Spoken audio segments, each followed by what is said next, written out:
In episode 507, Ryan and Jose come back to the Book Club of Blood series with Skins of the Fathers, and also talk about the ongoing Kickstarter campaign and where it's at. This is the Clive Barker Podcast, where longtime fans Ryan and Jose interview guests, bring you the news, and take deep dives into Barker-related stuff. This episode is sponsored by Don Bertram's Celebrate Imagination. Don Bertram is a longtime friend of Clive and advocate of his art, but Don's unique and inspiring paintings are for sale, and over 50% of the proceeds go to the Arts and Medicine program at the Texas Children's Cancer Center. There's even a paver in Washington, D.C. representing Celebrate Imagination. We're thrilled that this worthy cause is sponsoring our podcast again this year, and we hope that you'll consider looking over his Pinterest page and commissioning a painting of your own. For commissions, Don requires no money down, and there will be no obligation on your part. You can also head over to the Etsy shop to buy one of his books, like A Chimney Sweep's Tale, Celebrate Imagination, or The Imaginaries. Follow the link in the show notes, or click on the side banner, and let's see what's new with Don Bertram today. Follow the links to his Facebook page to see Guardian Angel 2, Shooting Star, and Rescue Puppy X. Let's welcome our other sponsor, Ed Martinez, and his YouTube channel. Lots of great special effects videos and Barker-related content. What's the latest from Ed? Hey, if you want to help us out, support us on Patreon at patreon.com/BarkerCast589. Our subscribers will get exclusive access to content not available anywhere else, like our Collector's Corner video series, rare Barker videos, and early behind-the-scenes stuff. Our supporters get to help us choose episode topics and even join us on the podcast. Our supporters also get access to the exclusive channel in our Discord server. We'll be forever grateful if you consider helping us out and subscribing to our Patreon. We owe everything to this circle of magicians, so let's give a shout out to our Patreon supporters and see what's new on Patreon. We can't thank our Patreon members enough, but I'm going to try. So thank you, David Anderson, Erik Van T Holt, Daniel Elven, Amanda Stewart, Bradley Gartz, Matthew Batten, Jesse, Bennett Reingold, and Clara Leslie. Also thanks to our sponsor, Don Bertram, and Ed Martinez's YouTube channel. Our newest Patreon exclusive video is a chat that Jose and I had with Pete Atkins. So this is 40 minutes of stuff that we took out of the episodes that we were recording for, because it wasn't really related to those episodes, but it was a really great chat, and I hope you guys enjoy it. Welcome, this is episode 507 of the Clive Barker Podcast, and good afternoon. How's it going? Hey Ryan, I'm doing okay. We're going through some issues right now here because we were a two income household, and all of a sudden this week we found ourselves as a zero income household. So we're gonna see what we can do about that. But I'm here. I'm stoked. This is what I love to do with you. It's talk about Clive Barker stories and stuff like that. So I'm here. All right. Well, and today is the Book Club of Blood. You know, where we're going through the Clive Barker short stories from the Books of Blood. One at a time, one per episode. Previously we would do a book at a time, but now we're doing one episode per story. So this time we're talking about the Skins of the Fathers. But before we get into that, I want to quickly kind of go over the Kickstarter. If you don't know, if you haven't been paying attention to what we're doing, we have a Kickstarter to sort of promote our 15th year of the Clive Barker Podcast and to be able to continue because of expenses and website issues. I just ran into another website issue last night, actually, trying to update the Duels of Blood site. I tried to switch it to another theme, and the whole website crashed and went down. Oh, man. Okay. Yeah. Because it also used the bucket theme? Yes. Yeah, it does. Okay. Yep. Which that one, it doesn't really matter, which theme we use. So I just tried to switch it, and it just crashed. So I'm hoping that this $200, extra $216 a year for security isn't just applying to the one site. I'm hoping it's for all of them, because that would be a lot of money if we, if that's the case, we're going to recreate the Duels of Blood on our main site. Okay, we can do that, or we can call it something else and use a different theme. Yeah, and point the domain name at a separate page that's on that site.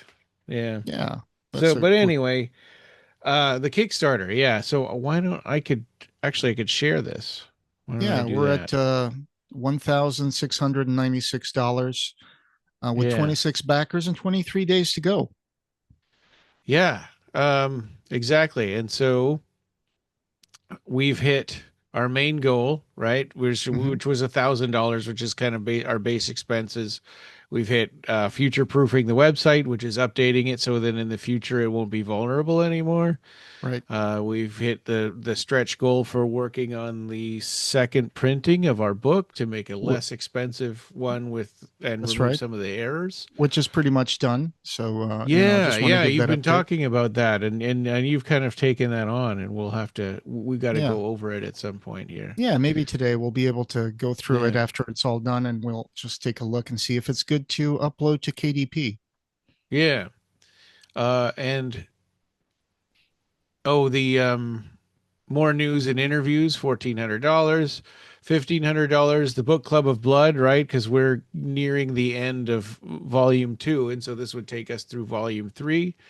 And That's then the right. Book Club of Blood all the way through the end of the Books of Blood through Volume 6. So we reached that one at 1,600, and now we're only $4 away from our classic horror film commentaries.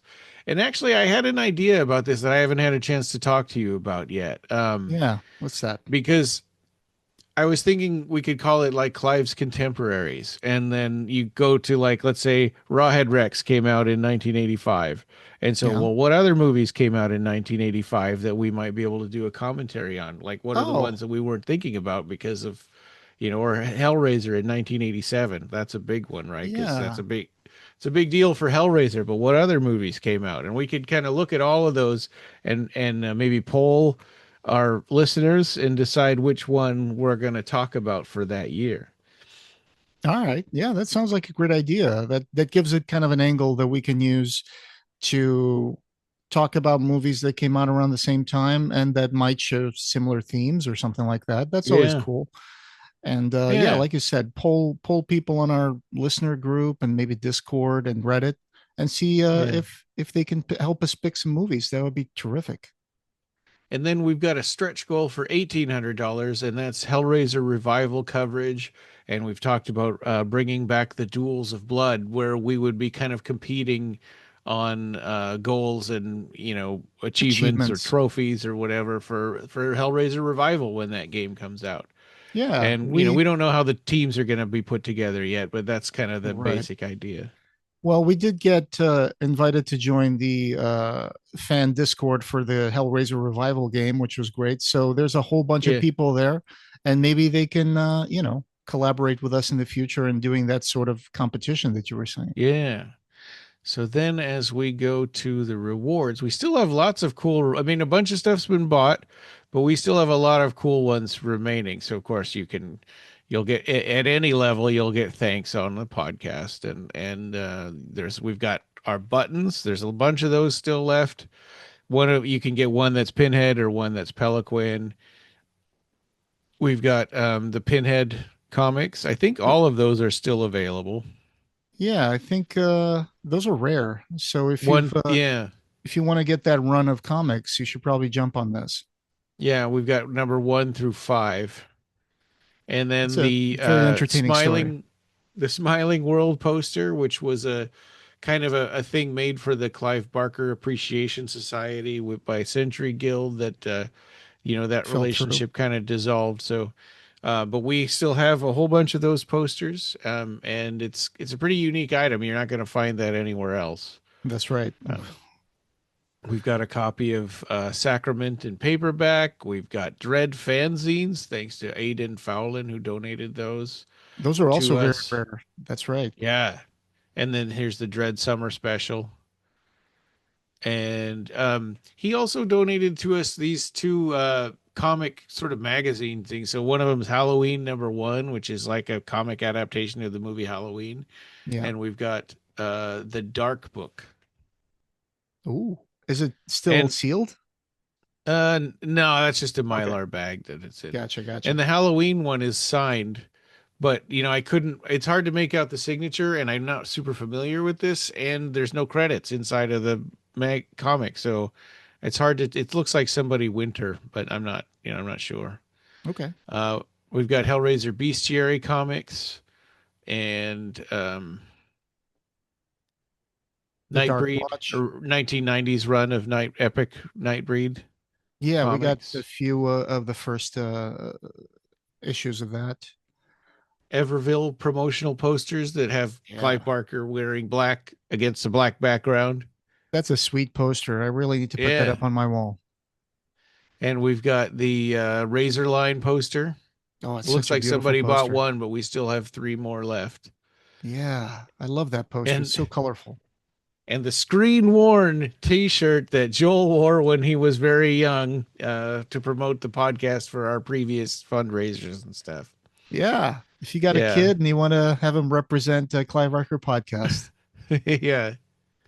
And these were donated by Eric Gross a couple of years back. They're posters of the Silesium configuration, or Pandoric, I guess they're called, right? And Right. signed by Barbie Wild and Eric Gross, and we've got still have a bunch Oh, of those left. We and looks like those we sold three, are but we have definitely rare. Yeah. more. Everville paperback, Clive Barker vinyl stickers, and I actually have some of those here on my. You can see them on Yeah. my. Water bottle. Yeah, Oh my gosh, that looks great. And they're that's nice. created Yeah, by and Toe Eyewear. toe eye ear. Toe Eye Ear. There you go. Yeah.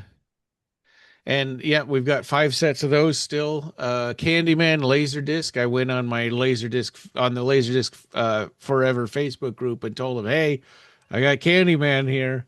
So far, no bites though. Oh, But yeah, it's really nice. I mean, they're nice things to bring to conventions and get signed. I've been doing that. absolutely. Not with It's enormous. It's got that LP size cover, and Yeah, you can frame that, and or you can watch it if you have a laser disc. yeah. I have my Laserdisc player has problems right now. I've been kind of trying to figure out how to get a new one. They're difficult to ship because of the Hmm. parts inside of them that they're Sure. fragile, And I'm sure they're and it's difficult not to easy. service. And it's not easy to find one in Fairbanks. We just have like one Value Village, and you just have to see if it's something like that turned up. Just out of curiosity, what's the problem? Is it like with the tray coming out, or is it the reading the disc, or what's the It's problem with that? reading. So there's like three different play formats for laser discs. You know how like VCRs have SP and EP and stuff, and Right, LP. right. Yeah. So they have something similar on laser discs. And the slowest speed can do only 20 minutes on a side, but it gives you like frame advance and reverse and some other features and stuff. So my Laserdisc player freaks out when it sees anything except for extended play. It like Uh, starts fast forwarding through everything like blah, blah, blah, blah, blah, and then it goes faster and faster until the whole thing stops.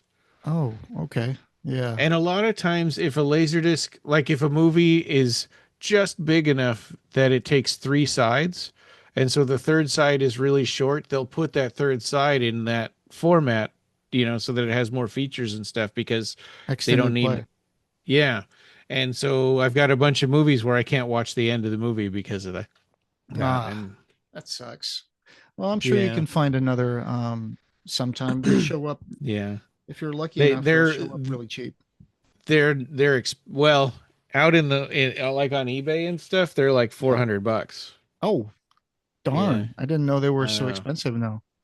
Yeah, this will be my fourth Laserdisc player if I replace this one. Right. So, we have Fangoria issues, all relating to Hellraiser 2, 3, and 4. Um, Wow, that oh, Hellraiser 2 Fangoria, it's probably really hard to find. yeah. Yeah, that's an older one. I'm surprised that nobody's bought that yet. And we've got the H.R. Giger Species Design Book, Oh, donated by Don Bertram. what an amazing piece Yeah. of work that is. And we've got what- the poster with the Best Cutler Gallery images. The triptych. Uh-huh. Yeah. And so there are two of those, and three of the Imagica Magica posters, which when you flip it over to the reverse side, it's got a player mat, for putting the cards down.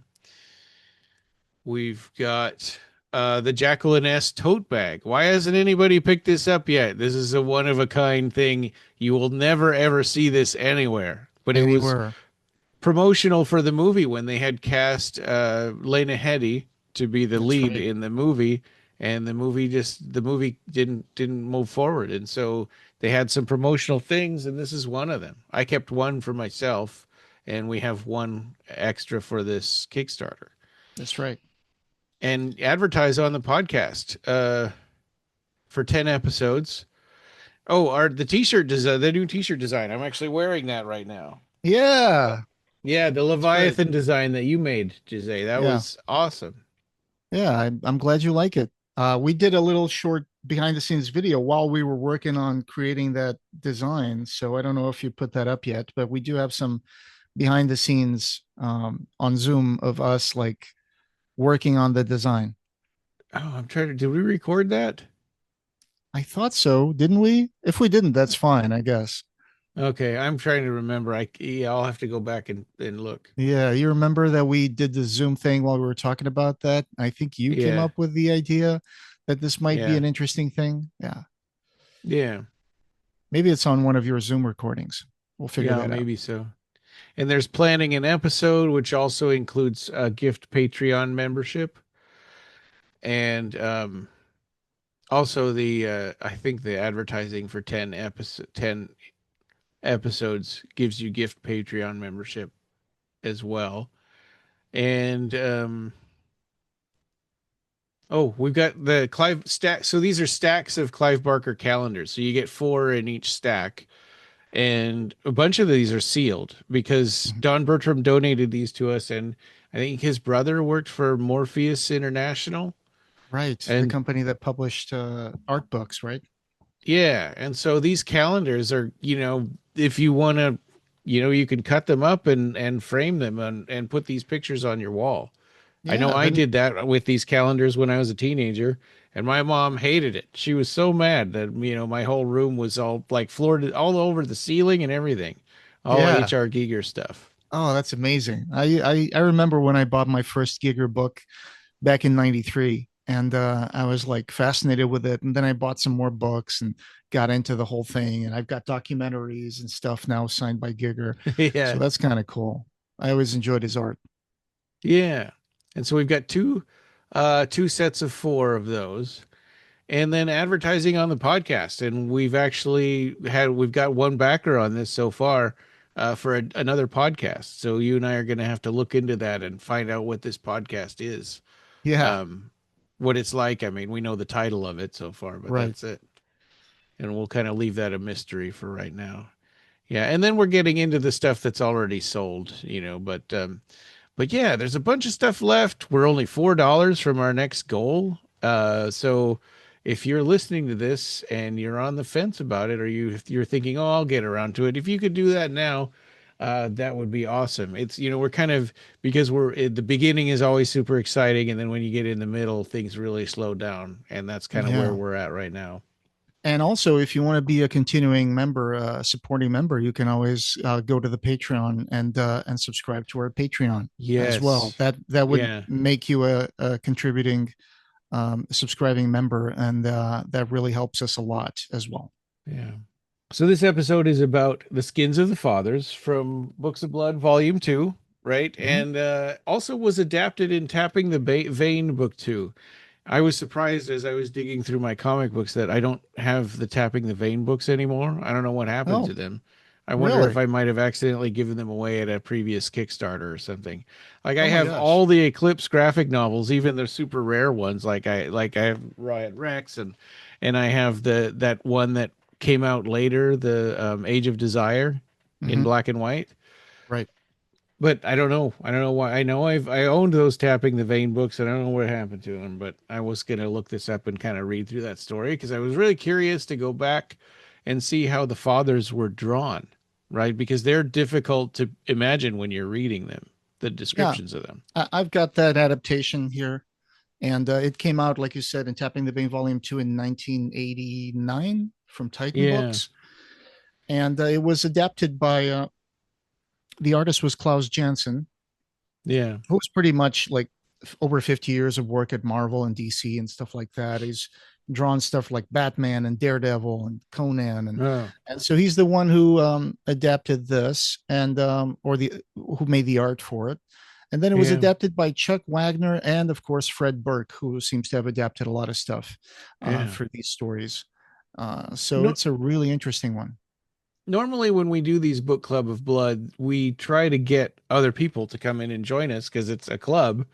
But we didn't have any takers on this story, which made me a little bit sad because I think this is a really good sort of a proto story that its ideas found their way into other places.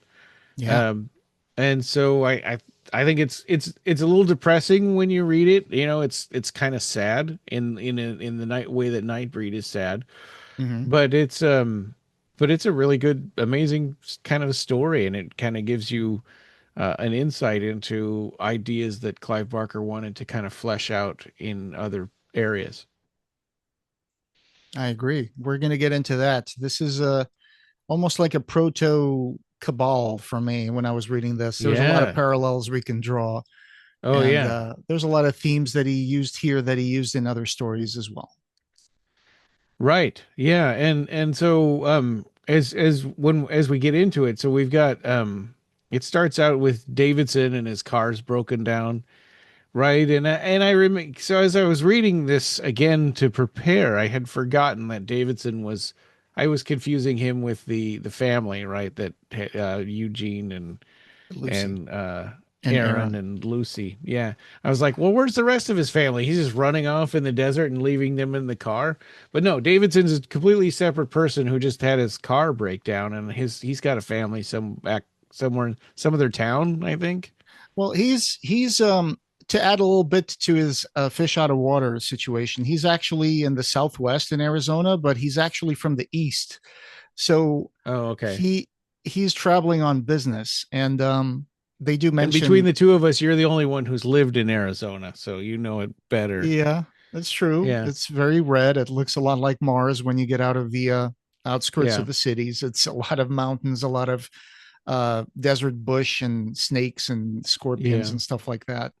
Um, it's also very hot. So the Yeah. desert definitely wants to kill you all the time. And that is kind of like almost like an interesting backdrop for the Yeah. tension that exists, because when someone goes into the desert, it's hard to survive in the desert. Yeah. Um, so, like you said, Davidson is stuck. And the cities that appear in this story, they have interesting names, right?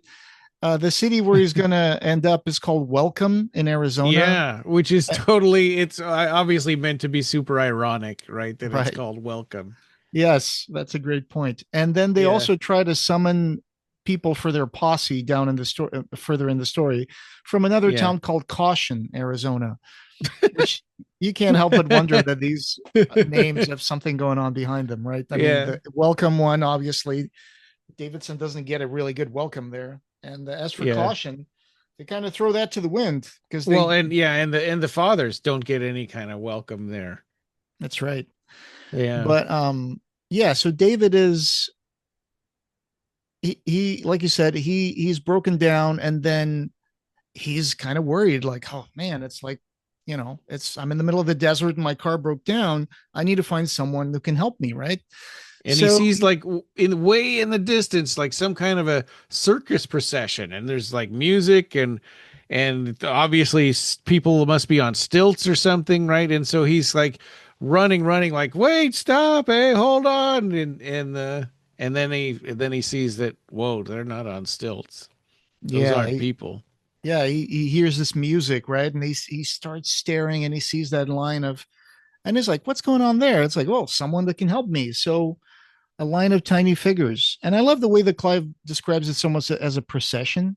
Yeah. Um, they were walking in the desert parallel to the highway, so out there in the middle of nowhere. And he Yeah. starts to walk towards them, right? And he starts asking for help. And once he gets close, he walks for like maybe 15 minutes until he starts Yeah. getting closer to them. And he asks them to stop, right? And that's when the procession kind of stops, or maybe some people in the back of the procession kind Yeah. of stop, and he notices their stare. They're looking at him, right? Yeah. But yeah, but then yeah, he thinks they're And, wearing costumes, right? yeah. Well, he does until after he says stop and they turn and look at him. Then he realizes his mistake and that, whoa, these are not, these are creatures. They're not people in costumes. And one of them turns and starts running towards him. And he's like, ah! He turns around and starts running back towards his car. That's right. He sees it. It looks almost like more than just people. It looks almost like a procession with like almost gigantic things and streamers flowing in the wind and masks Yeah. that are enormous, but they're not really masks, as we'll find out. And they're But like not you said, streamers. Those things are like tentacles and strips of flesh and stuff. yeah, absolutely. Yeah. So one of the guys that stopped, uh, and he starts like when he realizes these people are not human, he actually says, "Oh my Jesus!" Right? He's like Yeah. half a mile away, and and he starts to see that his eyes were kind of tricking him because of the haze of Yeah. the sun and all that stuff. Yeah. Uh, they actually were monsters. It says the monsters whose appearance beggared the nightmares of insanity. One was perhaps 18 or 20 feet tall. So, these are Yeah. really huge monsters, and we'll see even bigger ones. But yeah, this monster kind of like gets down on all fours and starts running in the direction of Davidson. And he gets so scared he fills his trousers. Yeah, which that gets there's callbacks to that throughout the rest of the story of like how it Yeah, feels to have that, on him while he's trying to do stuff. right. So this huge monster is kind of running towards them, and it's getting closer and closer. And he kind of whimpers into a little ball of flesh. He goes, "Oh my God, I'm going to die in the middle of the desert." Yeah. And then he waits for a beat and another beat. Nothing happens. And then he looks and sees the creature ran past him and actually went to attack the car, Yeah. Yeah. starts ripping the car apart with his bare hands, takes off the roof, takes off the engine, destroys everything. And all of a sudden And gets gasoline all over it. yeah. And that's when he's ripping out the metal, so a spark happens and it catches on fire. Right.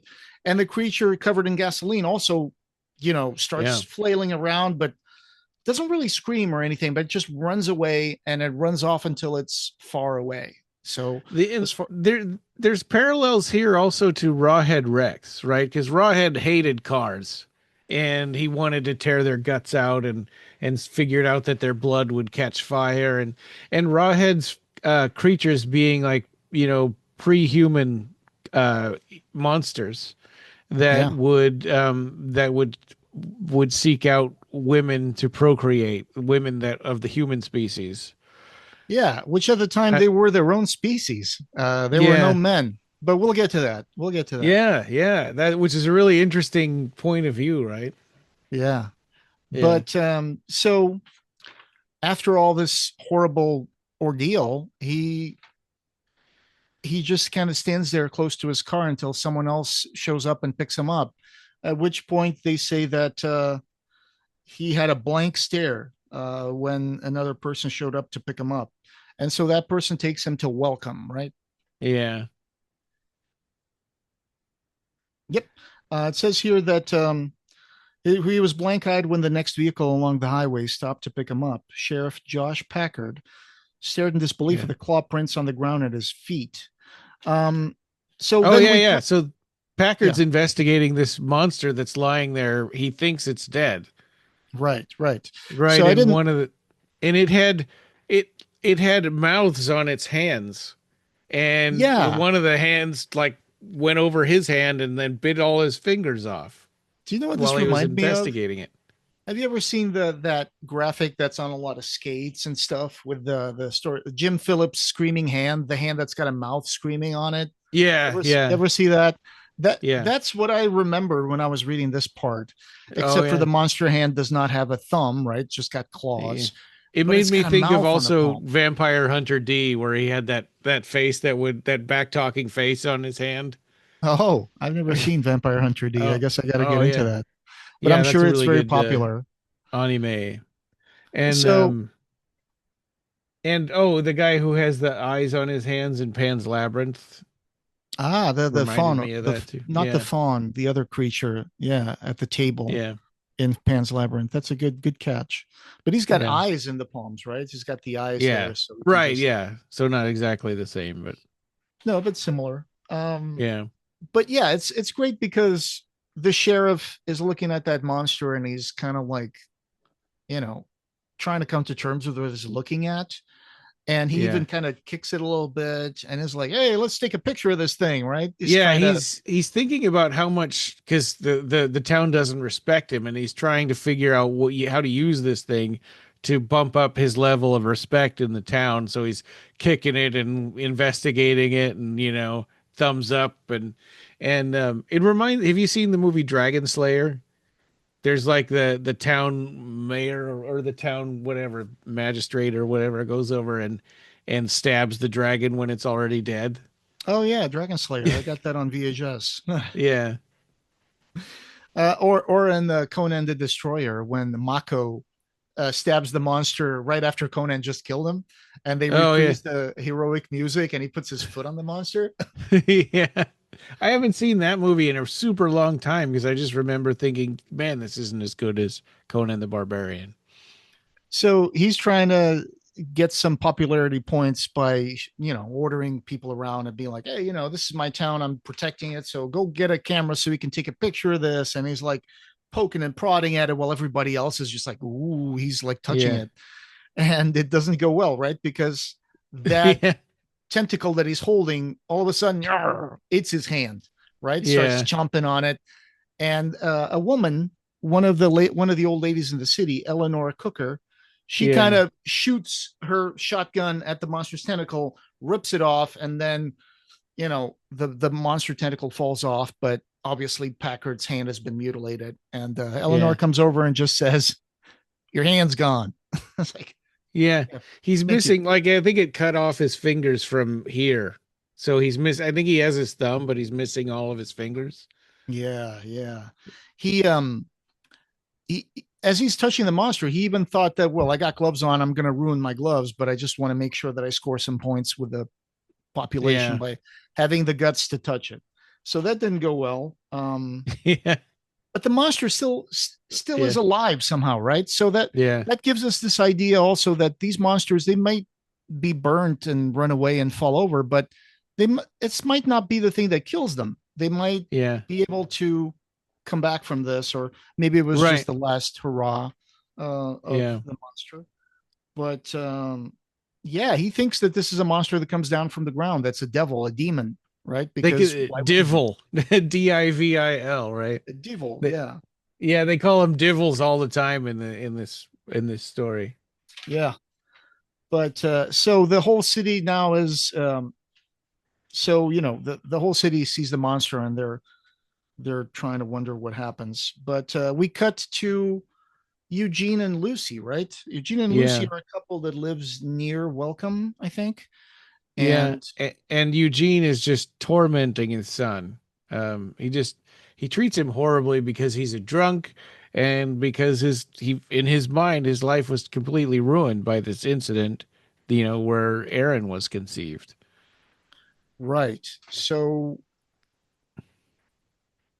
He's yes. super So abusive and horrible.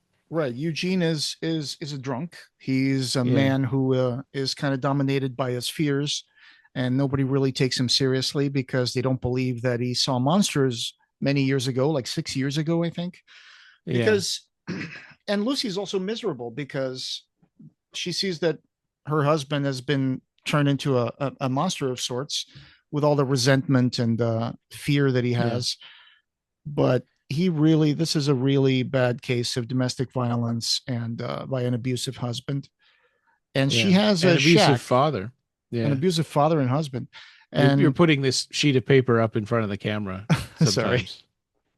sometimes. And yeah, because he blames the son and what happened with Aaron's conception as to why people don't take him seriously. Because 6 years ago, he was really in love with his wife.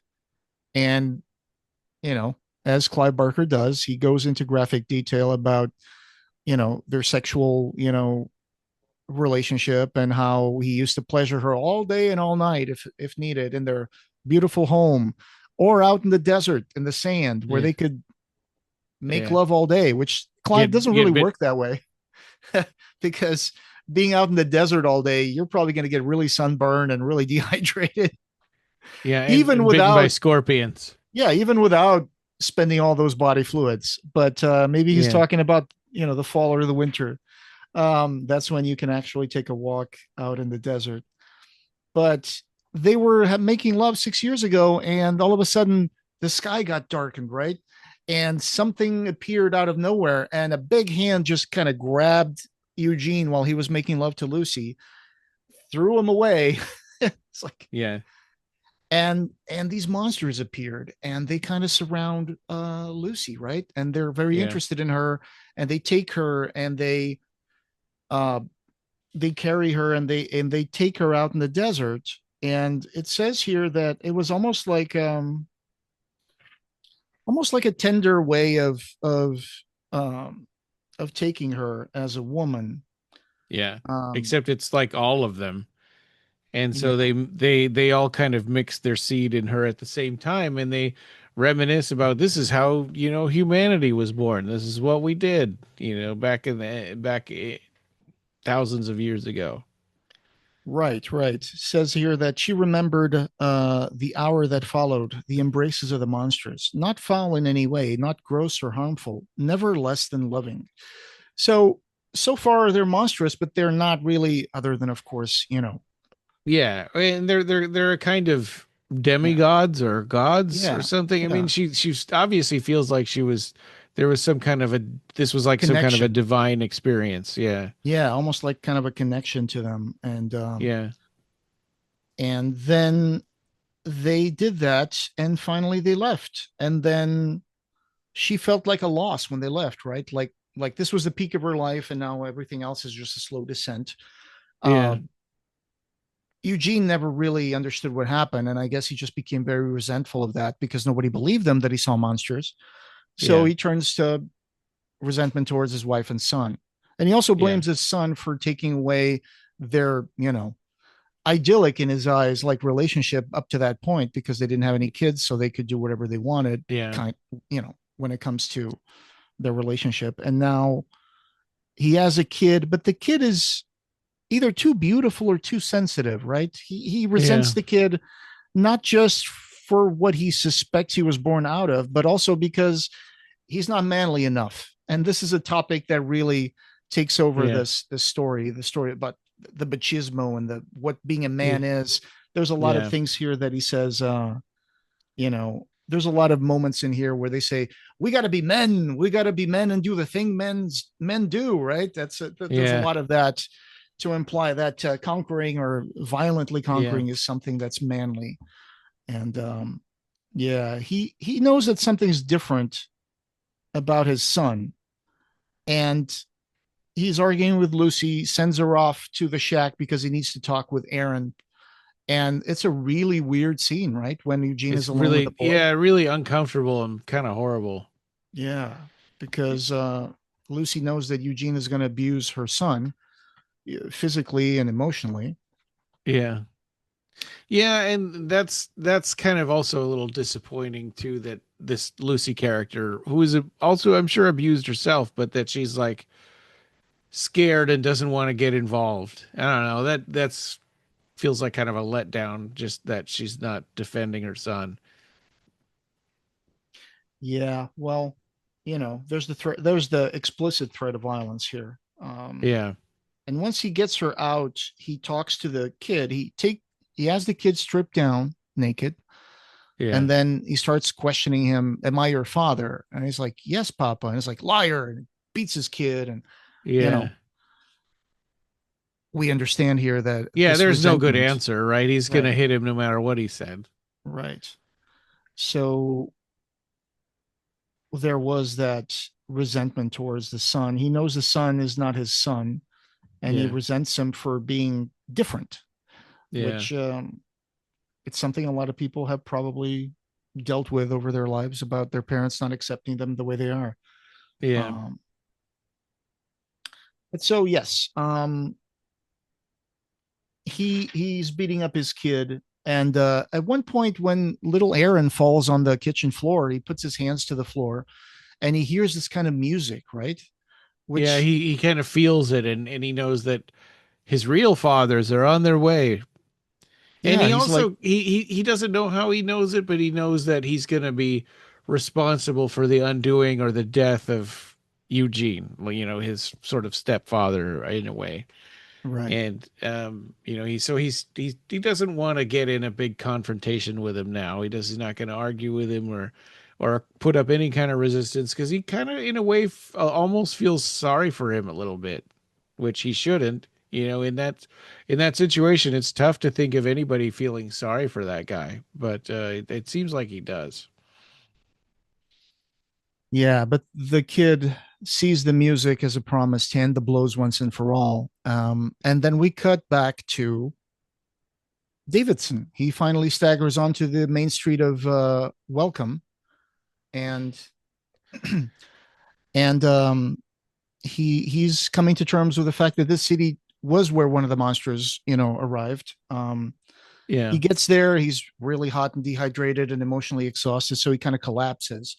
And by the time he wakes up, he's in the front lobby of Eleanor Cooker's room. She's kind of like a matriarch in this street, yeah. in this city, I guess. She's an Yeah, old woman, and no sort of a nonsense. busybody, and it seems like Yeah, she's probably dated all the men in the town. yeah. She's very Yeah, cool and matter of fact, very laconic. Like she told the yeah, sheriff, "Your hand's gone." And when Davidson wakes up in her couch, she says, "The man's alive." And yeah, and so they start questioning him. Hey, did you see that thing?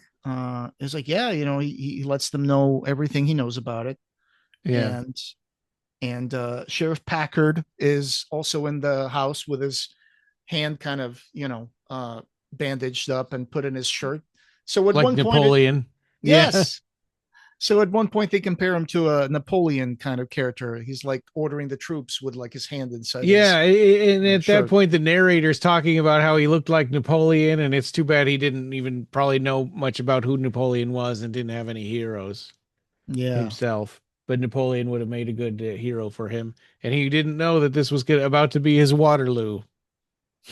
Yes. And and Packard is saying there's got to be more of these things out there. And then, of course, Davidson is Yeah, telling him what happened and is like, what do we do with the thing that eats automobiles? And then yeah. some guy says, I think we should just let him pass. And he's kind of like a little bit of a voice of Yeah, I reason think here. Davidson says that, right? Lou. Here's a guy called Lou. Oh, Um, okay. Because I thought Davidson also kind of felt like he was being swept up in this, and he didn't really want to get any closer to them or have to deal with them at all. yeah. So Davidson lets them know that they were going towards the mountains. They weren't coming towards a city, but Yeah, because they're like, "Oh, you don't want them coming to our town," and he's like, "Actually, I think they're going the other direction." Like, well, who's to say they're not going to turn around and come back and attack our town? yeah, I like the Yeah, fact that it's Eleanor Cook that mentioned something like that, right? I mean, yeah, yeah, exactly. you're just planning to sit yourselves down and let the women folk be devoured, or worse. Yeah, Uh, she really manipulates them. She's not. It's interesting that she's kind of in the background, sort of stirring them up and trying to get them to do something. yeah, and in a way, it's almost like bringing up, oh, we can't let them take our women, like the women, kind of like almost like women are property in these patriarchal societies, and they're Yeah, submissive, and they have to submit to their husbands, so they're almost seen and as it like, it yeah, and it feels like she doesn't really believe that, but she's trying. She knows what to say that will get them riled up, and right, you of know, course. yeah, Because she's appealing to the man's sense of like, I got to protect my women, I got to protect my yeah, property, my city.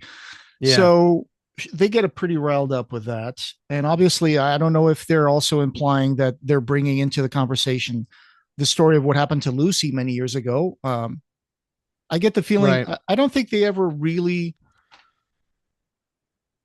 I think they do. When Eugene meets Packard, I think they do talk about, oh, those monsters were true, and I think I owe you an apology. So they know about this story and what happened to Lucy and Eugene. So probably that's why they're saying we can't sit here and let our women folk be devoured. Yeah. But so Yeah. poor Davidson, he tells them everything he knows, and he says, "I just want to, get to where I'm going, and I already told you everything I did." But the fact that Davidson is almost kind of like our the reader put into the story, right? He's the witness that takes, Yeah. sees what's going on. So he has to stay there because Eugene says, "Oh no, you're not going anywhere. You gotta, you're going to stay here until you've answered all the inquiries I have for you Yeah. about this." Yeah. So he's like, "Okay, I guess I have to stay here." Yeah, these guys are a lot like the Sons of the Free, kind of Oh yeah, dragging the priest out of the cell, and oh no, you're coming with us. yeah. We're And then even the Yeah. next line is like, so how do we deal with the devils? Guns, woman. And that's when Yeah. they start talking about the arsenal of weapons they have, which And reminds me of it's a bunch Tigerman. of old rusty crap from World War II, and and the narrator is saying they're probably gonna blow themselves up with it. Yeah, he's like, they got heavy duty weapons, bazookas, anti tank stuff, and then one of the guys from the city says, "We got bazookas," and he's like, "Yeah, military stuff left over from the big one."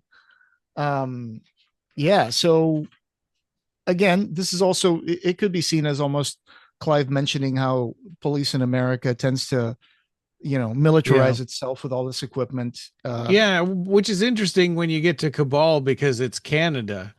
But Right. yeah, It is, yeah. yeah, But yeah, these local town folks are starting to get full of fear and religious fervor and trying to yeah, kill these devils. yeah, Um, so it's almost part Western, part apocalyptic story, I think. yeah. And I wonder if this ever got adapted, how do you think would be a good format to adapt this story? Would it be like more like a bleak Western horror or be more like a cosmic fantasy story kind of thing, like The Color That Came from Space or something like that? It's yeah, man, boy. Could this even be a full length movie? Yeah. I don't Uh, know if any of the human characters are sympathetic enough to want to follow because it's uh, like yeah. the backdrop and the narrator are kind of are kind of the people that we identify with, and it's hard to Yeah. do that in a movie. Yeah. Well, one time I found doing some research about this. I came up with another option that someone mentioned on Cinema is Dope from 2009. And I got this Yeah, from Revelations. Um, there's a quote here in the article. It says, "We also have with Mr. Kitamura, who made Midnight Meat Train, a yeah, number of anime projects, one of which will hopefully be in the Hills of Cities, which was one of the stories from Books of Blood, which could not be conceivably be made as a live action movie." And it was Kitamura who came to us and said, "Hey, how about this as an anime?" And then he says, "So I think that anime, certainly as far as the West is concerned, has not been even remotely used or exploited as a genuine source of horror filmmaking. yeah, Obviously, in Japan, it has been, though the tongue has often been close to the cheek in Japanese anime. I think there's a real case for making really dark, spectacular horror movies in anime form because many of the stories, in the Hills of Cities would certainly be an yeah, example, but there's a story called The Skins of the Fathers, for example, which is sort of a Lovecraftian story from the Books of Blood, which again requires huge monsters, sort of Cthulhu sized monsters, which is yeah. inconceivable as a live action movie, but would be wonderful as an anime. So I also think Well, this and could have worked as an anime. I saw a treatment, anime treatment for Down Satan when at Clive Barker's house in Oh, 2011, the first time I was there. oh, wow. And and I don't remember looking to see who came up with it or maybe it was Clive's treatment, but somebody else would have taken over and, the writing of it and production and stuff. Probably. Yeah. That's But really interesting. yeah, it was in its own little notebook. Yeah, I think this probably would work well um if the Cthulhu like mythology could be a little ramped up in the story. I think. I Yeah. think that would be Man, I think that would be an awesome anthology animated series, The Books of Blood. Oh yeah, I Yeah, agree. yeah, man. If they can't do it live action, do animated. And Yeah, then we could see Rawhead Rex the way he's supposed to look. yeah. Yeah. I got some questions here. Like one of the questions would be, how do you think that the portrayal of the fathers subverts the typical monster narratives? I Yeah, it's interesting because they call them divils, like the main human people, but also the narrator calls them demons. Yeah, Yeah, and it's so it's true. like but maybe demons in the term in the like earth spirits kind of a thing. And I also wondered if the first American from the Midnight Meat Train might be one of these guys, one of these creatures, right? Who just settled himself down in New York, and there might be more of those types of creatures in cities all over the world. That predated humans, right? Yeah, Or even that might have created humans, as we'll see in this story. And yeah, I think it's yeah, Clive has a tendency to make the humans the real monsters, obviously, and the monsters yeah. are not. Even though they call them devils, they never really do anything other than defend themselves or react Right. to an attack. Well, Um, except for attacking a car. I mean, that's true. what do you think it was the motivation for that? Is it that this creature didn't understand what a car is? I saw it more as like the creature understands that this guy has a car, a vehicle that he can go and tell other people that what he saw, and maybe that's they're trying to remain secret, and that's why they destroy his mean of Uh, transportation. It's yeah. hard to understand the level of like intelligence that these creatures have, but it seems to be an intelligence that's uh, definitely deep and profound, but not And necessarily working at the same level maybe as like our. communal, right? Like they Yeah, all kind of think together. yeah, very Yeah. tribal kind of like, even though Yeah. they're all different from each other. I mean, if this is Yeah. a tribe, it's a tribe of almost like the last remnants of the great tribes that Nightbreed had, right? Where everybody's Right. different, Yeah. but they're unique. Yeah, Um, except these things are almost on a godlike scale, like Baphomet would be one of them instead of, the smaller, human looking night breed. yeah. And Yeah. obviously, another recurring theme here is the other and the allegory of racism or, Yeah. xenophobia. I mean, Davidson is already seen like a Westerner, even though he's also an American. They describe Yeah. him as a Westerner and Mr. Fancy Davidson and stuff like that. Like Right. there's that thing like, Yeah. oh, you're from the coasts, you're from Yeah. the coastal people, so you don't know what it's Yeah. like to be in a Yeah. small town. And also because Aaron being different, his father hates him for it. And Yeah. obviously because the monsters are just different. And then immediately they get, you know, labeled as devils. And even there's Yeah. a part where Packard says this creature had to come out of the ground. It had to come out of the earth, right? Yeah. Well, right. And we don't really know that that's the case. We know that they appear and walk into town or walk up to, people and then they wander off towards the mountains and disappear again. So we don't really Yeah. know where they come from. It might be a different plane of existence. And also, of course, there's the body horror mixed with the sublime.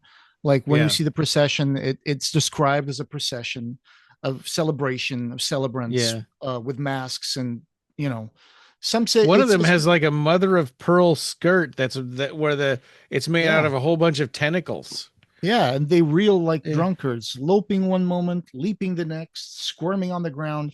So I think Davidson witnesses them coming back to pick up their child. They're back in our Yeah. world to come back and collect the creature they created 6 years ago.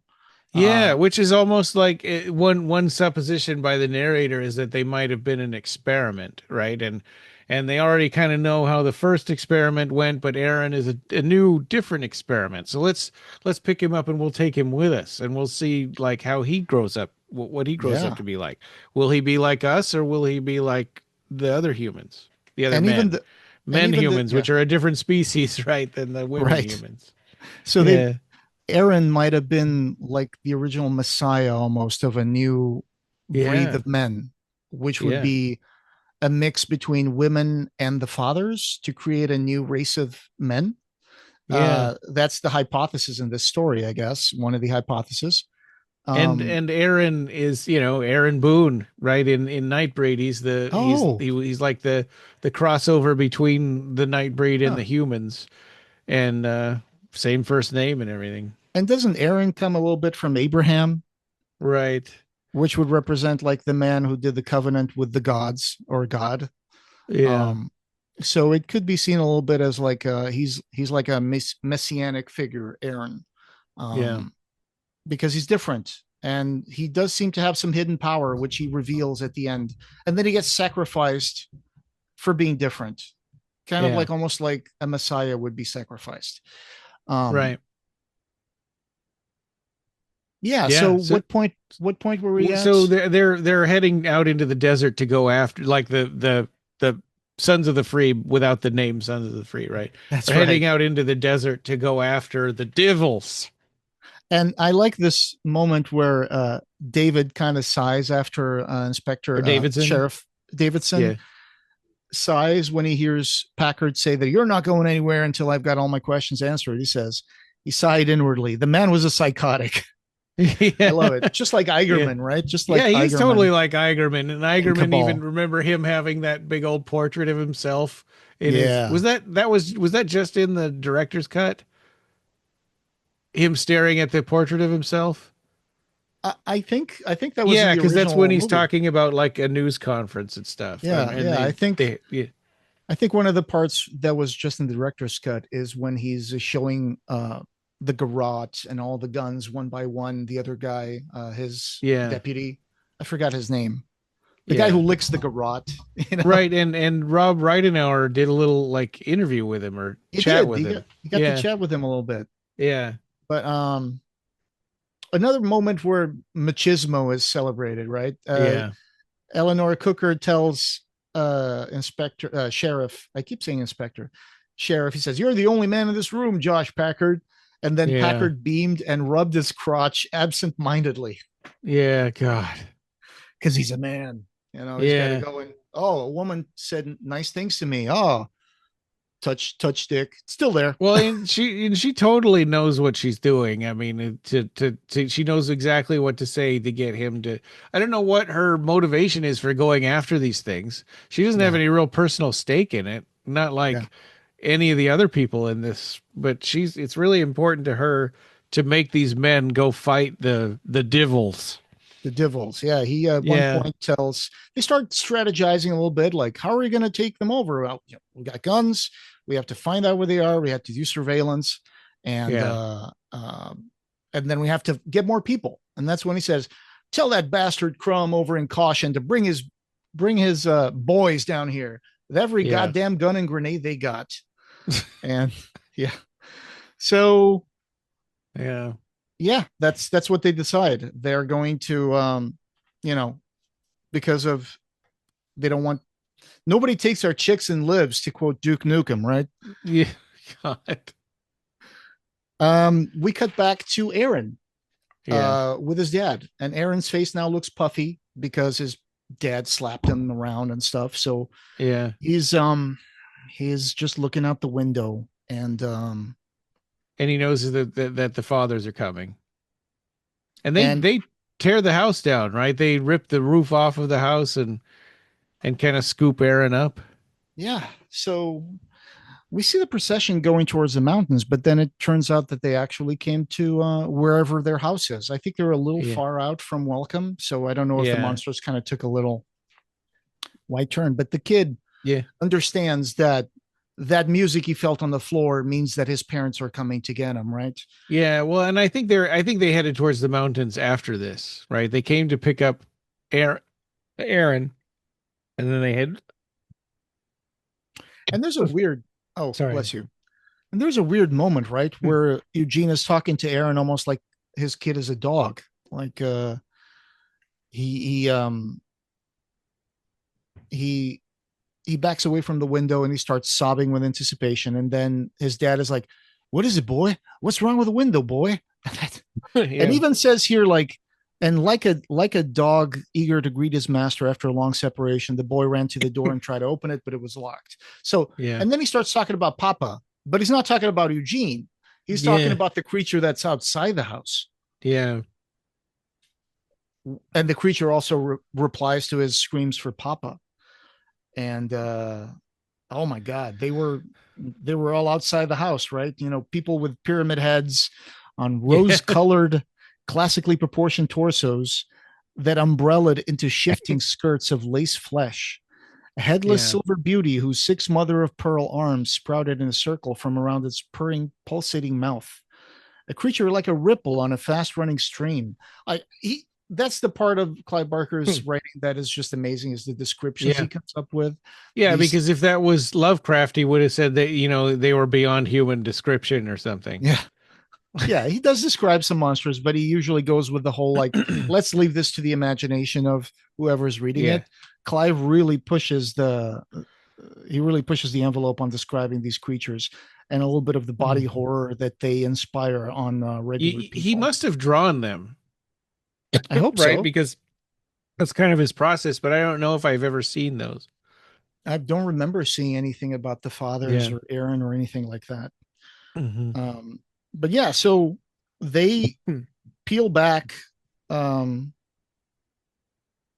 yeah, they peel back the house, right? They kind of Yeah.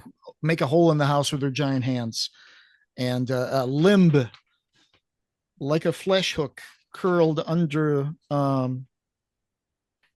curl under the door and pull the door from its hinges, and then um, Yeah. yeah, Eugene doesn't know what to do, and also he's under distress because the music and the screams or the words of these monsters kind of start making his nose bleed, almost like the, Yeah.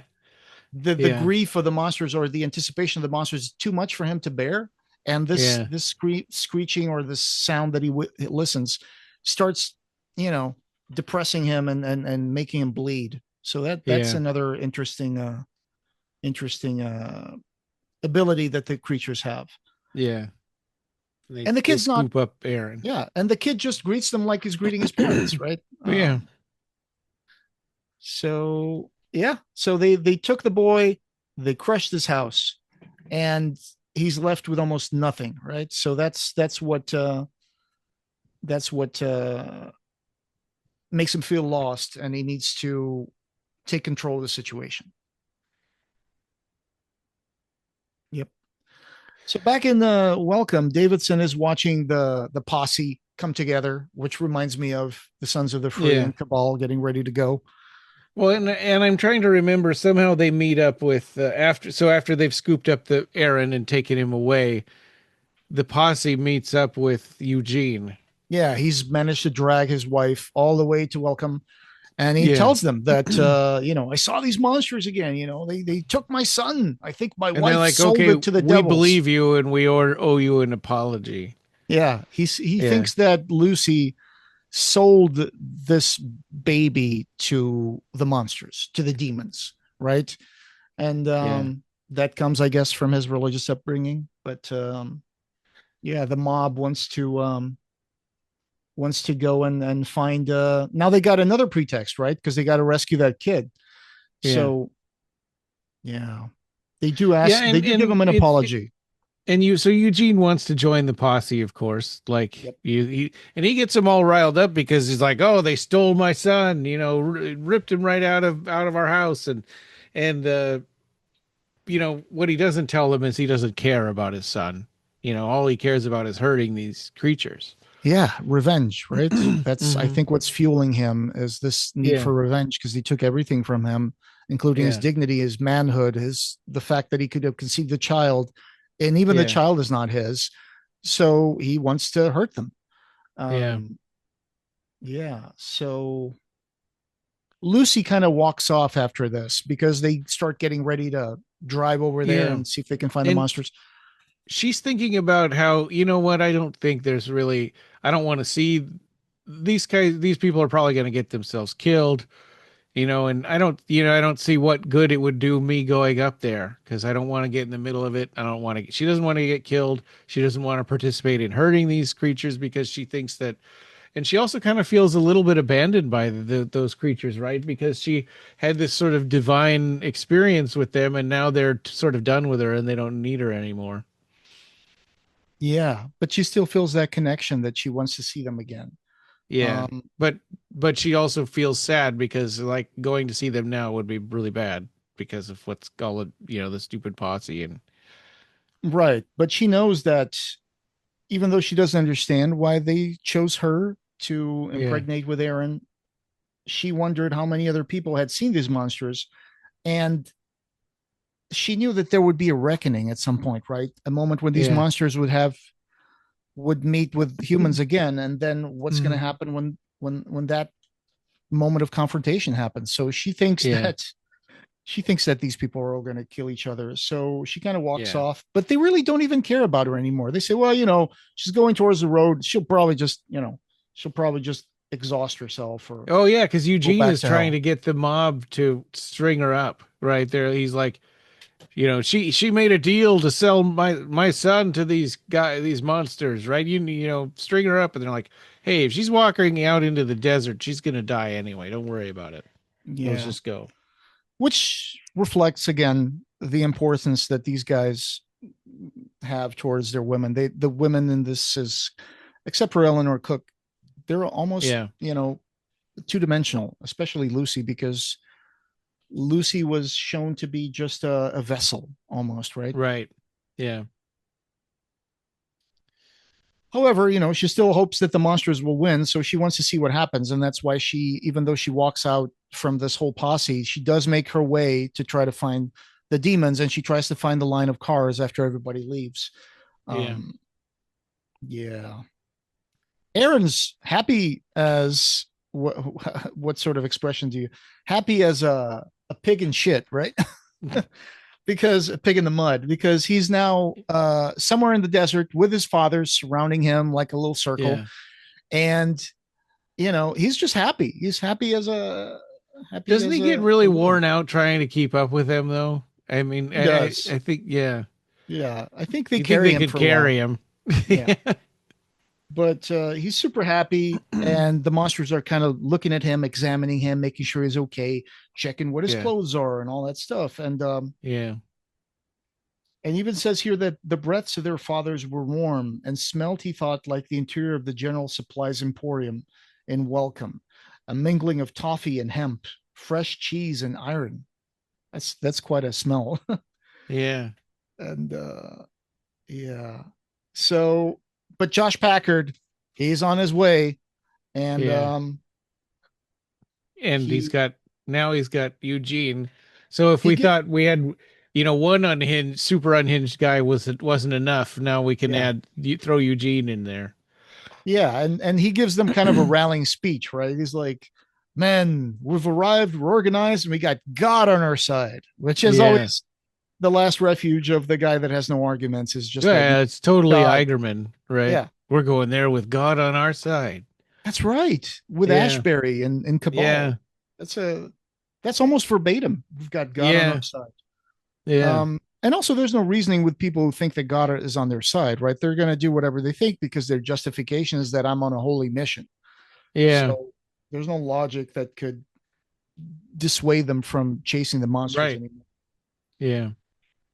And then he's like, I don't want. And then when he sees the people are kind of like, I don't know about these monsters, he's like, well, if any of you men turn your heel and run, you'll crawl home with your backside shot to hell. So this is almost Yeah. like Yeah. a Roman general, right? Telling his Oh, troops, like, if you guys leave, we'll kill one out of every 10 out of you. We'll well, decimate you.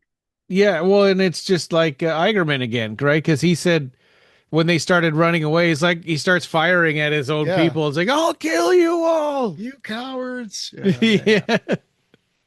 Because ultimately, those characters realize that they only have power because of the fear and agitation they've sued among the people around them.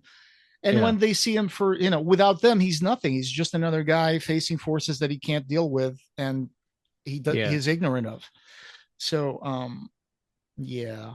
But So they head out into the desert and they finally meet up with the creatures. And there's one point, I think, I don't remember if it's the narrator or Davidson is thinking that, well, there goes any chance of them trying to be sneaky or, because they're super loud and, mhm. obviously the creatures know they're coming. And also he kind of inspires them, uh by making them think that Aaron was stolen just from his mother's tit. And he's like, mother's Yeah. tit would be more attractive, for these men than apple pie. Right. And, Yeah. Yeah. and then he And says this, he's proud of himself for using that phrase because he thinks that's a really yeah. good phrase. And then he says something that's again repetit. It's kind of a repetition of this whole machismo thing. He's like, "You've got nothing to fear but seeming less than men. Men, like, Yeah. yeah. If you don't go and do violence, then you're not a real man, right? If you Yeah. don't go and face the monsters, then you're not a real man." Yeah. Um, and wagons roll. Wagons roll is typically like Western stuff, right? Like pioneer Yeah. kind of like. Yeah. Um, so they go off, and back in the den, I'm going to call it the den, Yeah. little Aaron notices that his parents are responding to the approach of the posse, right? Because their color Yeah. starts shifting and changing, and they start becoming a little more agitated. He And they notices they that, make a defensive circle around Aaron. yeah, that's right. So this is when they get a little deeper into the possible motives of the monsters, right? Yeah. It says here the demons knew the signs and were not unprepared for the eventuality that the heroes of welcome would come after the boy. Um, the creatures who were his fathers were also men's fathers, and the marriage of Seaman and Lucy's body was the same mix that made the first males. Women had Yeah. always existed. They had lived as species to themselves with the demons, but they had wanted playmates, and together they had made men. What an error. Yeah.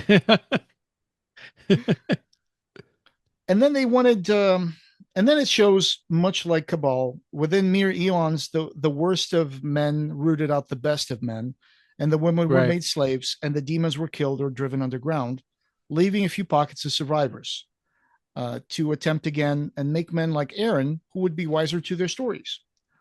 And they're trying to create a race of men that would be less violent, that would be more in tune with the, the monsters, right? It almost seems like if Rawhead was a part of this sort of story, that Rawhead and his tribe would be outcasts from this group. Yeah. Yeah. And even Aaron is starting to, he takes very quickly to the idea that he belongs to them and that these are their fathers, because even Aaron kind of smells Packard and his stepfather Eugene in the air. And he's like, it says here that he realizes smelling them, he knew them to be alien, because he's completely embraced the nature, Yeah. the true Yeah. nature of himself. And yeah. Yeah. Yep. And even says here that he would defend his fathers if necessary with his life. So, Yeah.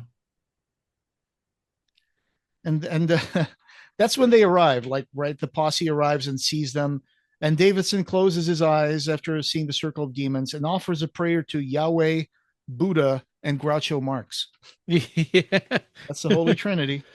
Yeah. Well, and it's kind of a way of to show that they're just pretend, faithful, right? They're just Yeah. pretend religious. If they just use it as a tool to do what they want to do. And the confrontation starts, right? And one of the first things that happens is one of the monsters comes over to Sheriff Packard's car and kind of lifts it up and starts shaking Yeah. it, much Yeah. like the Berserkers do that to a Right. car in Nightbreed, right? When, Yeah. yeah, there's a guy with a woman inside the car, and then a Berserker comes and kind of lifts the car up and flips it over. Yeah. And that's when Igerman is like, sees people running and goes like, you goddamn cowards, I'll kill you Yeah. all. Yeah. So another beat that happens in Cabal and happens here. So, that Yeah. kind of pushes that little theory about Yeah. how close this one is. Except here they're picking the car up and shaking it and rattling this driver around and beating him, getting him all beat up by flinging him back and forth in the car. Yeah, I think one of the deputies comes out of the car, falls out of the car, Yeah. and Packard, I think, is also injured. Jebediah, the deputy, falls, and then Yeah. it becomes chaos, right? Everybody's shooting and everybody's screaming. Mm-hmm. And and then he sees that after this initial volley of attack, and after, kind of attacking the main beginning of the posse, the monsters kind of like retreat, almost matter of factly. They just kind of retreat, and they leave one big monster to continue like fending them off while they leave. Yeah. And yeah, and so they they manage to set the other big monster on fire, much like the what happens to the first one, using gasoline, and the monster was Right. destroying a car, and also the same thing And then happens. isn't it at that point that Eugene gets a clear shot and shoots his son? He shoots Aaron. Well, not yet. I mean, the monsters disappear for a while, and then and that yeah. So after that, the monster also kind of runs away without screaming, and they go and give chase, right? So I think it's Mm. Packard. He's injured, but he manages to pull Davidson to a car. No, it's Eugene. Eugene, right? Oh, Eugene's yeah. voice over the flame Oh, says, that's "See right. what they've Eugene, yeah, done." Eugene commandeers a car with, which I'm surprised Davidson was driving a car. Where did he even get a car from? Well, it's probably one of the cars from the posse, right? Yeah, So, meanwhile, Lucy is a little far off. She does see what's going on. She does see the cars and the in the monster distance. Yeah, in the distance, and she starts making her way to them as well.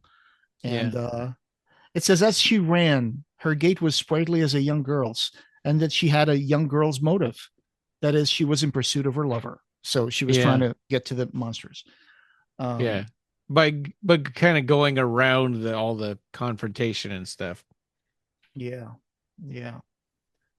But so after that, yeah, so that's when Eugene kind of forces Davidson into a car, points the gun at him, and says, "Go ahead and drive, otherwise I'll blow you." And it's like, "Drive where? They disappeared." And that's when he's like, "Oh, you know, um, he says, stop the car." And that's when they all stop the car, turn off all the lights, and listen to see if they Yeah, could find out where the monsters have gone to. and they can hear them, which Yeah. is, even though they can't see them. And then they hear a voice. They hear little Aaron's voice, right? Yeah, And they go like, "Wait, drive the car that way, but don't turn your lights on." And they drive off, and everybody's following them. And all of a sudden, they kind of start seeing. They see that little Aaron is off on the slope in the sands, and hmm, he's kind of walking down the slope, and he's by himself. And they shine. Finally, they turn on the lights to shine on him, and that's when Eugene goes off to grab his son, right? And he says, "Well, come here, come here. We'll take care of you. We'll take care of you where the monsters go." And then that's when little Aaron just keeps smiling and starts changing, right? He yeah. starts showing his true form. Um, Yeah, like his head's starting to turn into a pyramid. yeah, it says here his cheeks were blowing up like balloons, and the skin on his forehead was wriggling as though his flesh was full of maggots. His head seemed to liquefy and become a soup of shapes, shifting and blossoming like a cloud. I just Oh, love this stuff. This is the stuff that I yeah. live for, these descriptions that Clive does. Mhm. And then um, a little bit like Dune, when the worm comes, we start feeling the sand starts shaking. Because Yeah. Aaron's on a slope that leads into a place where the sand goes into the earth. And at one point, someone says, "I think that's their nest," right? So they're all starting to make their way to that, and the sand starts shaking a little bit, and they Yeah. kind of feel like a little unsteady, and they start sinking into the Yeah. sand, right? Well, It's almost like yeah, like it's turned into mud. yeah, almost like yeah, like quicksand or something. Like, Yeah. and that's when Eugene is so horrified by what's happening that he actually shoots Aaron, and he shoots him, and Aaron falls over, and he keeps transforming, but it's clear that he's on the Mhm. death throes. Yeah. And now, of course, the monsters come out to help the child. It says here, the geometries in the darkness moved out of hiding to help the child. Um, and yeah, and Eugene sees the monsters like, I got him. But yeah, so when he fires, he loses his balance. He starts sinking and sinking and sinking. Yeah. And this is almost like you know those like bugs that make a little funnel hole in the sand, and then if an ant or something comes over, starts falling down the sand to the bottom where it gets eaten by the bug. Yeah. That's what I remember. That's what I thought of this. Like there's a slope, and the Yeah. slopes start like bringing people into the Yeah. sand and downward into the spiral. And then at some point, But I thought they were sinking like in Lord of Illusions in the mud, right? And then it hardened again. yeah, as the desert liquefied beneath them, and Yeah. gluttonous mud began to creep up the slope. So the Yeah. demons leave, and they just start. The earth itself starts swallowing these people. The Yeah. cars go under. Uh, People kind of slide and fall and start sinking into that weird mud of the desert. Yeah. And all of a sudden, there's a lot of description here about the humans and how they get stuck. People are stuck, some up to their necks, some just have their face coming out of the One guy sand. is just his nose and his mouth, and that's it. Yeah, just the nose and the mouth coming out But of the what floor. they describe, the when the ground solidifies around them, it's like they're in solid rock. It's not just back to sand again. That's right. That's right. So I mean, and Lucy's thinking, because they're asking Lucy for help, and she's thinking like, there's nothing anybody's going to be. By the time I get back to you, you guys are going to be cooked by the sun. Right. I mean, she does have a moment where she walks close to the slope where people are sinking, and Yeah. the slope starts kind of falling a little bit, but she takes a step backward, and she doesn't get caught by that wave of like sand, and then it just Yeah. solidifies. And everybody who Yeah. was stuck in the ground becomes stuck in the ground permanently. Yeah. There's one Uh, person that's up to his armpits, I think. Yeah, which is a horrible Yeah. way to go. I mean, it's almost like the Yeah. quicksand horror, you know. Yeah. Davidson is caught from the hips down. Eleanor Cooker is up to her breasts, and she's the one Yeah. who's telling Lucy to get help, right? And Yeah. Lucy's in kind of a haze almost. She's like, she like is thinking, well, what can I do? All the cars are gone. She's in the middle of the Yeah. desert. There's at least like 3 hours walk to Welcome through the desert. And Yeah. she thinks even if she could make it there as the sun was coming up in the sky, um, she doesn't Yeah. think that by the time they could come back, that those Yeah. people They'll would be be cooked in the alive. sun or eaten Yeah, by vultures. And yeah, that's just the like three of them that are still alive. Most of them are dead in the underground. yeah. And yeah, the sun would have boiled their brain pans dry. Snakes would have nestled in their hair, and the Yeah. buzzards would have hooked out their helpless eyes. Little Yeah. dots and commas of human pain on a blank sheet of sand. She That's because didn't she care sees them like that because she's running, back towards town. back. And she Yeah. says she didn't care to think of the pen that wrote them there. That was for tomorrow. And then it Yeah. ends with her starting to run down the road. Like, Yeah. she didn't get to meet the monsters. She got to see what happened. She's the witness, and everybody else will be dead by the time anybody comes to help them. Well, and maybe we don't know what's going to even happen to her. That's a long way for her to just walk. That's right. Yeah. And the desert becomes almost like this perfect, desolate, apocalyptic landscape, right? That Yeah. adds more tension to it. Yeah. Let's see. And that's the story. I mean, we do have other themes that we can go in. The monsters as ancestors is usually a good trope. Yeah. Well, we've talked about that as far as like it relates to Rawhead Rex. It relates to Midnight Meat Train. Yeah. This idea that mankind is built over the bones of older, weird, Yeah. different races that inhabited the earth before we did. Yeah. Yeah. Let's see. What else? I just love the way that they open up as a monster parade. Yeah. Child of Two Worlds. That's Aaron, of course.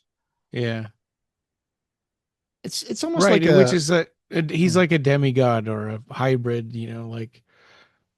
And you have to wonder what's like going a to prophet. happen with the events of the story. Are they going to become myth? It's almost like a whole town or half of the whole town Yeah. disappears in the desert. So it Right. makes you wonder, like, what's the myth that's going to come out of this story, right? Are people going to Right. be looking for monsters, or are people going to eventually confront them again? Or are they just going to Well, pretend it and never happened? yeah, and are all the viable people, who are are gone from welcome and Yeah. caution, right? Yeah. Is it just going to be are those towns going to just kind of disappear, become ghost towns? Sure. If there's just children and the elderly left, in those towns. Yeah. But there's so much that can be paralleled between Cabal and this. Like you said, Aaron Boone, Yeah. uh, Igerman as Packard. Almost like he did this short story, but then he decided to make a full novella sharing the same DNA.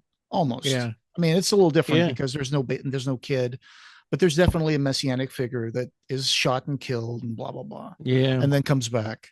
I would like to see if that was the end for little Aaron, but I guess I think so, because they were yeah, mourning him, and the yeah, narrator said they it's were mourning. almost like a Christ-like sacrifice.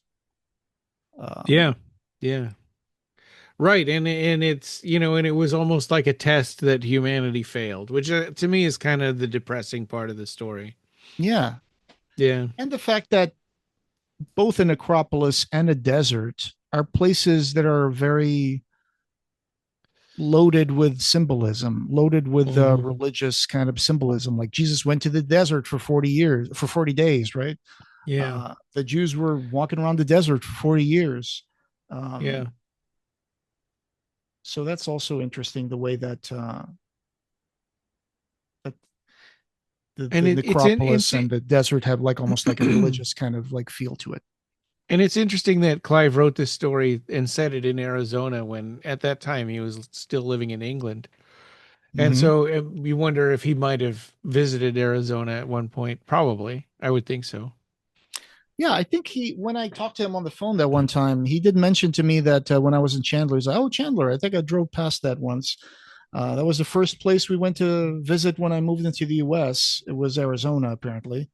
Well, And then, that would have been after he wrote these stories then. yeah, back when Yeah. after he wrote a Magica, I think that's when he Yeah. moved to the U.S. Yeah. Um, yeah, and I mean, even Clive Barker himself, or I should say, he has. But also, one of the things I wanted to bring up was on Clive Barker Info. There's an essay by Rory Fellows, effects artist, who worked in Yeah. Nightbreed, where he actually talked about the first glimpse. This is a direct quote from Rory Fellows, effects artist, an entirely personal memoir, The Making of Nightbreed. There's a little paragraph I'd like to read. It says, "My first glimpse of what I took to be Clive's vision of Midian was in a Hmm. short story of his called The Skins of the Fathers in one of the books of blood. The story centered on a group of monstrous characters who lived together, hidden underground, somewhere out in the desert. In my memory of it now, its central image was of a column of monsters crossing the moonlit desert, some tall and willowy, others squat and crippled, and all kinds of grotesque in between. They're retreating to their hideaway, and in that moment, you, the reader, are entirely sympathetic to them and you recognize the beauty they see in each other. You wish them Yeah. well, you wish them safe.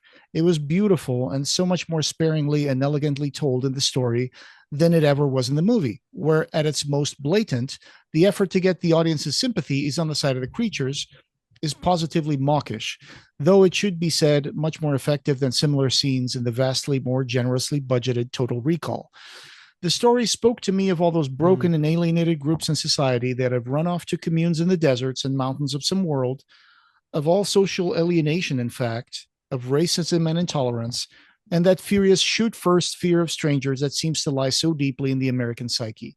For me, that was the Midian we spoke of in those early months, a refuge for peaceful creatures from a cruel, witless society. So I Yeah. think Rory Fellows like That's interesting. That's an interesting point killed of it with view. this. I Yeah. wonder if, I mean, I guess in Total Recall, it's a lot more obvious, right? Yeah. That they're making a really clear distinction. These are the good guys that are being, victimized, and Oh, these are the sure. bad guys. The And in mutants that Nightbreed, are it's a get their little oxygen tougher cut off. because we open up with Peliquin wanting to eat, a human being, and That's true. So there it's a little it's not quite as cut and dried as far as like who which who's the more sympathetic, and Lori's tour of Midian, everything seems to want to get at her or kill her and stuff, and Yeah. yeah, I love this. I think this, like you said, it would be great to have this done as almost like a manga or yeah, anime yeah, of sorts. totally, yeah. Um, Right now the only adaptation we have is the Tapping the Vein Volume 2, Book 2. yeah. Yeah, Also, going back to Aaron and the way he gets killed, almost like a messianic figure. It also yeah, he he doesn't resurrect, right? It's almost like his death is permanent and represents the failure that humanity was not ready to yeah, to confront the change that he was bringing, right? yeah, He's yeah. not going to be the savior that unites the human and the monstrous.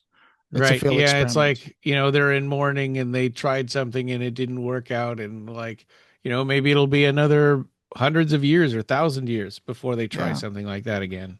In this world, transformation and redemption are possible, but they get cut short by the intolerance of humans. Yeah. Yep, Humans who probably knew who they were a long, long time ago, but now they've forgotten. that's right. Yeah. But So, yeah, that was a really good well, story. yeah. Yeah. I mean, I think that, obviously there are other stories that stand out to people more. But I think that this one is good and it's worthy of. We've spent an hour and a half talking about it. I think it's definitely worthy of that kind of. Even though, when you read it, it only takes 2 hours. The audiobook is 2 hours long. Yeah, Or no, I think the audiobook is maybe an hour and a half. I think we've talked about it as long as the story is. I love the comic book story. Yeah, I've always been a fan of like Klaus Jensen's style. yeah, Even when he does inks on other people's art, you always can tell where his style comes through. And yeah, I do recommend people read also that short story from the Tapping the Vein. If you can't find Tapping the Vein Volume 2, you can probably find this. I think this was one of the stories that got put into that anthology for Tapping the yeah. Vein in hardcover. So I think you can also try to locate that, which came out in like 20, Wait, there's a hardcover that has all the Tapping the Veins together. not all, some, like an Oh, anthology. I think I think that this originally came out in 1989, yeah. but then yeah, where's the adaptation? Let me check my OneNote here. I have that written down. Yep, it came out in 2002, other than 1989. Okay. So, Tapping the Vein from Checker Book Publishing Group. That's I think there's a hardcover that compiles a few stories, not all of them, but Yeah. that came out in 2002. It might be easier to find. Well, if they're Uh, gonna do that, they should do all of them. That's kind of I I don't know. I'm It's with not you on like that one. there are any bad adaptations in that series. They're all good. I don't know why they Yeah, would just pick and choose. yeah. But yeah, so one last thing I wanted to bring up about that Aaron not resurrecting. It's almost and Boone does resurrect in Cabal, right? Yeah. So he Yeah. believes is Nightbreed monstrous. has some hope at the end, and this Yeah, story doesn't. it's almost like Yeah. it's almost like Cabal represents the possibility of salvation through becoming monstrous, Yeah. and Aaron's death represents the failure of mankind to accept Yeah. redemption or Right. some sort of redemption. I mean, turning into something that unites the human and the monstrous.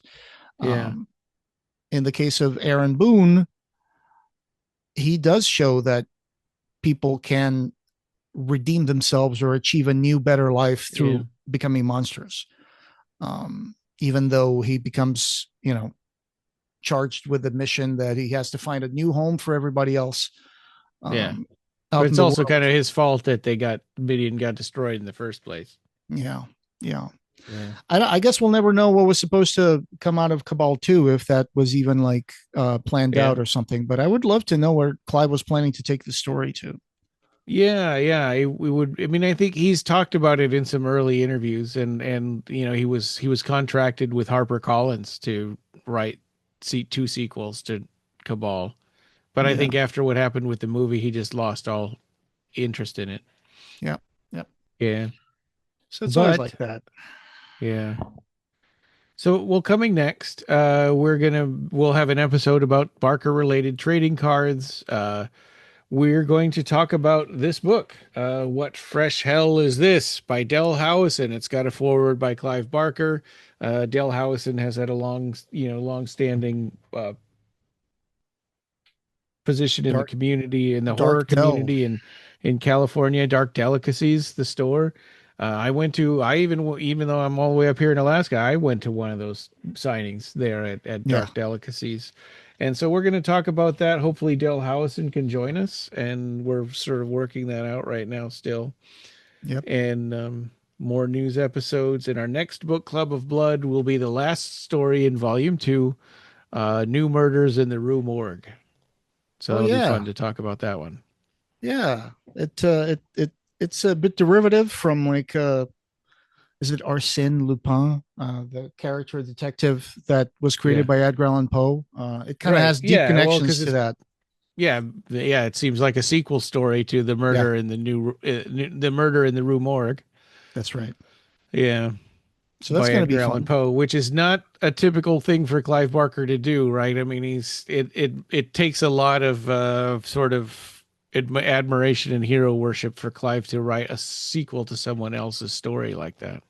But I think it works really well, and I would, if anybody out there loves the Mysteries in the Rue Morgue, I would probably tell them, hey, you should try reading this Clive Barker story because it picks up decades later, but it's kind of similar. So I think Clive does a really good job with grabbing the original elements that Edgar Allan Poe created and turning it into something that has his own distinct mark. So, and next time around, we want to make it a real book club. We want to have some more voices in here. I mean, so I'm putting that out early. We don't have a date for that or anything yet. But I'm putting that out there because we want to gather up some more voices. And so, it's not just us and our thoughts because, we've talked about this story before. So anyway, this podcast, having no beginning, will have no end. Thank you for joining us, and we hope you have subscribed or followed our podcast. You can find the Clive Barker Podcast wherever you find audio. Show notes for this episode, as well as news and reviews, can be found at our website at www.clivebarkercast.com. The Clive Barker Podcast, or BarkerCast, is an independent editorial podcast and blog that's not affiliated with Clive Barker or Seraphim Inc. This is a labor of love by the fans for the fans. You can chat with us on our Facebook BarkerCast listeners group, our Facebook page, Reddit, Blue Sky, or our Discord server. Have you already bought our book? The BarkerCast Interviews Occupy Midian, available in Amazon hardcover, Kindle, and Apple Books. Join our Patreon and become a patron to get access to exclusive stuff, pick an episode topic, or maybe join in the discussion. You can also buy a t-shirt in our TeePublic store. Just go to teepublic.com/stores/BarkerCast. Leave a voicemail for us on the SpeakPipe link on our blog and we might put it in the episode. Opening and ending music generously provided by Ray Norrish. Thanks for listening.